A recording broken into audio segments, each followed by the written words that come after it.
package အကြောင်းစပြောမယ်package တစ်ခုကိုဘယ်လိုဖန်တီးမလဲဆိုတော့ Kacking Workspace ထဲမှာဖန်တီးရတယ် Workspace တစ်ခုလုပ်ပေးရတယ်နော်ကိုတို့ကcombine လုပ်မှာဟုတ်ဆိုတဲ့အခါကျတော့ဘယ်မှာဖန်တီးလဲဆိုတော့ Linux မှာဆိုတော့ကွာ desktop ပေါ်မှာတော့ဖန်တီးနေတော့ဖြတ်မိမှာဆိုတော့ home directory ထဲမှာပဲကိုဖန်တီးလိုက်တယ်အဲ့ဒါပြမယ်ဒီမှာကိုယ့်စီမှာဆိုရင်ဒီမှာဒီနဲ့ DEV ဆိုတဲ့ folder နှစ်ခုရှိတယ်နောက်တော့ဟုတ်ပြီနှစ်ခုရှိပြီ DDD လည်းရှိတယ်အဲ့တော့ကိုလုတ်ပြမယ် RM DDD ဒီကောင်ကိုဖြတ်လိုက်မယ်နော်အဲ့တော့ package ဖန်တီးဖို့အတွက်ဆိုရင်directory တစ်ခုဖန်တီးရမယ်နာမည်တစ်ခုပေးပေါ့ something ပြီးလို့ရှိရင်အဲ့ထဲမှာ Kacking Workspace ဆိုတဲ့နော်ဒီကောင်အရေးကြီးတယ်နော်ဒီကောင်လေးအဲ့လိုမျိုး workspace တစ်ခုဖန်တီးပေးရမယ်နော် Kacking workspace တီးအောင်လို့ Kacking WS လို့ရေးထားတာတခြားနာမည်သုံးလဲရတယ်ဒါပေမဲ့ developer တွေ Kacking WS ပဲသုံးတော့မမှားနိုင်ဘူးလေဘာ folder မှန်းသိရတာပေါ့နော်အဲ့ထဲမှာဘာ folder ရှိဦးမလို့ SRC folder လဲဖန်တီးပေးရမှာဒါညီလေးတို့လုပ်ပေးရမယ် folder အဲ့ဒီ SRC folder ထဲမှာမှ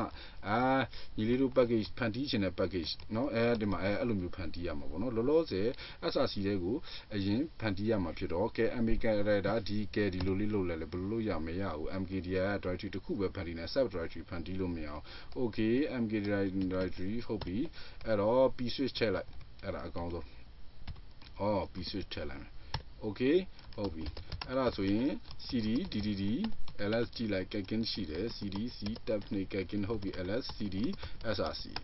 ls okay ဟုတ်ပြီအဲ့ဒါဆို src folder လေးရောက်ပြီဒါကို Kacking workspace လို့ခေါ်တယ်နော် Kacking workspace ရဲ့ src folder ဒီမှာကြည့်လိုက် Kacking workspace ထဲမှာဘာရှိလဲဘာမှမရှိဘူး src ပဲရှိတယ်နော်ကျန်တဲ့ file နှစ် file သူ့ဘာသူ auto အဲ့လိုဘယ်လိုပြောမလဲ auto ရောက်လာလိမ့်မယ်ကိုတို့ package တွေဖန်တီးတဲ့အချိန်ကျရင်သူ့သက်ဆိုင်ရာ file တွေပေါ့okay အဲ့မှာစမယ်ကဲဘယ်လိုစမလဲကိုပြမယ်ဒီမှာဘာမှမရှိသေးဘူးဆိုတော့ src ထဲဝင်မယ် src ထဲမှာစရမယ်နော် ls ဟုတ်ပြီအဲ့မှာ Kacking initialize လုပ်မယ် work space Kacking workspace ဟုတ်ပြီနော် ကွာဆူကြလိုက် ls ကြည့်လိုက် cmate list တဲ့ test file တစ်ခုထွက်လာပြီ okay နောက်ပြန်ဆုပ်မယ် ls ကြည့်လိုက် src ပဲရှိသေးတယ်နော်ဟုတ်ပြီထားလိုက်တော့အဲ့ဒါဆိုရင် cd src ls နော်ဟုတ်ပြီအဲ့မှာကိုတို့ဒီ cmate list ကကိုတို့သိမပြင်ရပါဘူးကိုတို့နဲ့မဆိုင်သေးဘူးထားလိုက်အခု package တစ်ခုလုပ်မယ် package တစ်ခုလုပ်မယ်ဆိုရင် command ပထမဆုံး command လာတော့မယ်ဘာ command လဲဆိုတော့ခါကြတော့sorry ဒီ package တစ်ခုမလုပ်ခင် Kacking make လုပ်တာကိုရှင်ပြအောင်နော်ဒီမှာနောက်ပြန်ဆိုလိုက်မယ်တကယ်မို့ code တွေရေးပြီးလို့ရှိရင် make လုပ်ဖို့အတွက် Kacking workspace directory တွေကိုပြန်ဆုပ်နောက်ပြန်ဆုပ် src ထဲမှာဘာအတွက်သုံးတာလဲဆိုတော့ package ဖန်တီးဖို့အတွက်ပဲသုံးတာအခု make လုပ်မယ် make compile လုပ်မှာပေါ့နော်compile လုပ်မယ်ဆိုလို့ရှိရင်တော့ဟောဒီနေရာမှာ Kacking workspace နေရာမှာ Kacking make ဒါပဲတစ်ချက်ရိုက်ချလိုက်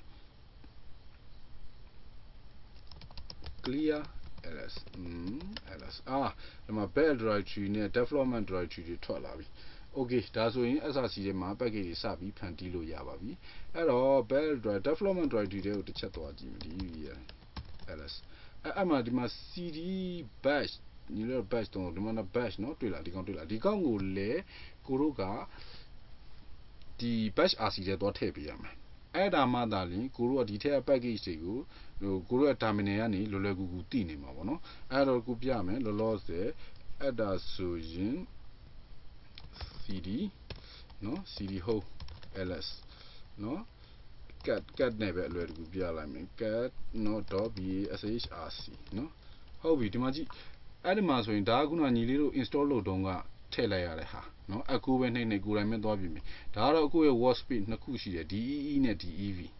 နော် kinetic မှာတော့တစ်ခုပဲလုပ်လို့ရတယ်ထင်တယ်ကိုသေချာမကြည့်ရသေးဘူးနော်ဒီမှာ DEV နှစ်ခုနော်ဒီမှာဒီ setup batch ကိုညွှန်းထားတယ်အဲ့ဒါမှသာလျှင်ဒီထက်က package တွေကိုသူကမြင်နိုင်မှာဖြစ်တယ်နော် okay အဲ့ဒါပြီးရင် exit ထွက်လာရပြီ control ကဲအခု package create အောင်ဘယ်လို create မလဲကြည့်အောင် ls cd ddd နော် ca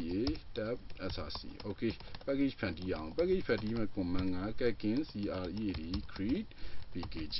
okay ဒါပဲအဲ့မှာ package name တစ်ခုပြီး package name ကို PSA လို့ပြီးလိုက်ပြီ okay ဒါသူ့ရဲ့ package ရဲ့ name ပေါ့နော်နာမည်အပြီး dependency တွေထည့်ရမယ် dependency ဆိုတာကတော့တခြား package တွေကိုသူကမှီထားတာကိုခုန system ထဲမှာရှိတဲ့ package တွေ